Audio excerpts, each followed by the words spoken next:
All right, y'all. This is your boy, Professor X. And this is for all you Finn Balor fans out there. Finn Balor is a great wrestler. He's got skills, is entertaining. But he was attacked, of course, by the resurrected Bray Wyatt character. You know, the Pee Wee Herman of wrestling? That's what I call him.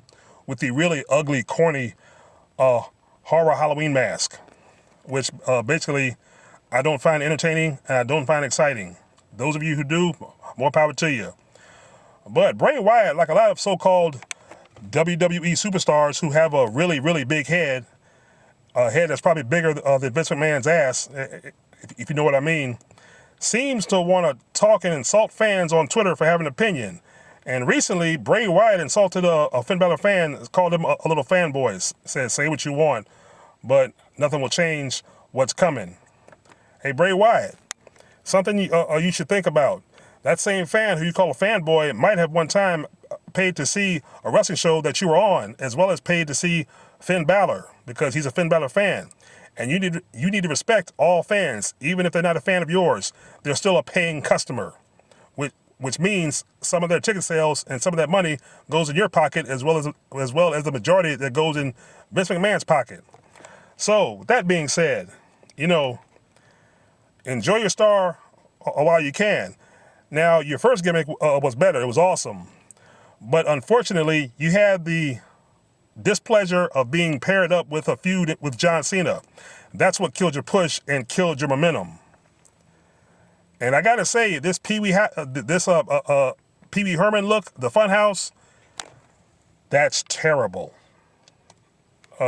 Terrible. And then to try to mix it with a character that's supposed to be scary, I guess like The Undertaker, doesn't work for me. Oh, and by the way, as far as Mick Foley goes, you said you're sorry to Mick Foley, and thank you, because I guess supposedly you doing the mandible claw is Mick Foley passing you the torch. Well, buddy, remember, you're in the wrestling business, and NXT always has an influx, or if not, up and coming hungry stars that want to take your spot, so to speak. So, in the years to come, going into the future, when you're played out, when your gimmick is all played out, what goes around comes around, because someone's waiting to say the same thing to you. Maybe not apologize, but they're going to take your spot anyway. So I wouldn't call this gimmick a long-term, long-lasting, entertaining thing. I'm pretty sure it's good for a thrill or two at first.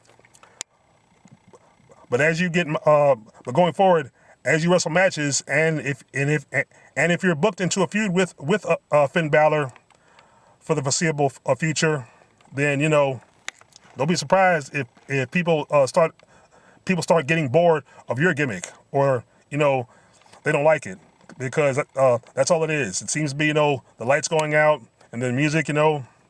It seems like WWE is prepping you to be the new Undertaker, and to me it doesn't work. The Undertaker was a once-in-a-lifetime thing, a once-in-a-lifetime phenom, as was Sting. You know, the Undertaker, the whole long black coat, the hat, the gimmick, the gong of the funeral music, that works. Yo shit, it don't work. So, just to let you know, learn to respect fans on Twitter and everywhere else. Because if you don't, me and others in the YWC are always going to get in your face to call you out. And the funny thing is, you seem to respond to fans who are actually polite in their comments when they're expressing an opinion. But when I come at you, or somebody else comes at you, you know, and doesn't hold back, you seem to keep your mouth shut and keep quiet. I wonder why that is. Why don't you let me know? Because I'm going to send this video to your Twitter, and you can respond to that. Y'all let me know what y'all think in the comments. Like, share, and subscribe. Peace.